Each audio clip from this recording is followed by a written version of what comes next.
শিশুরা হচ্ছে সবচেয়ে বড় মূল্যবান সম্পদ। শিশুরা হলো আগামী দিনের ভবিষ্যতের দিশারি। তাই তাদেরকে সুস্থ রাখার জন্য আয়ুষ্মান স্কুল হেলথ মিশন কর্মসূচি, আয়ুষ্মান ভারত স্কুল হেলথ মিশনের সূচনা করে কথাগুলি বললেন মুখ্যমন্ত্রী ডাক্তার মানিক সাহা। রাজধানীর রবীন্দ্র ভবনে শুক্রবার সূচনা হয় Ayushman Bharat school health mission কর্মসূচির। বিদ্যালয় শিক্ষা দপ্তরের উদ্যোগে জাতীয় স্বাস্থ্য মিশনের সহযোগিতায় এই অনুষ্ঠান হয়। এই কর্মসূচির সূচনা করেন মুখ্যমন্ত্রী ডাক্তার মানিক সাহা। উপস্থিত ছিলেন স্বাস্থ্য সচিব কিরণ গিত্তে, শিক্ষা দপ্তরের বিশেষ সচিব ডক্টর রেবেল হেমেন্দ্র কুমার সহ সংশ্লিষ্ট আধিকারিকরা। অনুষ্ঠানে আলোচনা করতে গিয়ে মুখ্যমন্ত্রী ডাক্তার মানিক সাহা বিভিন্ন বিষয় তুলে ধরেন। তিনি বলেন, বিদ্যাজ্যোতি স্কুলগুলিতে পাইলট প্রকল্প হিসেবে চালু হবে এটি প্রথম অবস্থায়। 90,000 পড়ুয়ার মাধ্যমে সরাসরি উপকৃত হবেন। তিনি বলেন, পরবর্তী সময়ে সরকারি ও সরকার অনুদান প্রাপ্ত স্কুলগুলিতে এই পরিষেবা প্রসারিত করা হবে।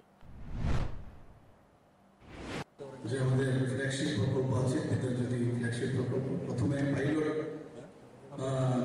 প্রকল্প হিসেবে 25টা স্কুলে হবে এবং পরবর্তী সময়ে কিন্তু এখানে প্রায় 90,000 যারা শিক্ষার্থীরা আছেন তারা কিন্তু সরাসরি এর মাধ্যমে উপকৃত হবে।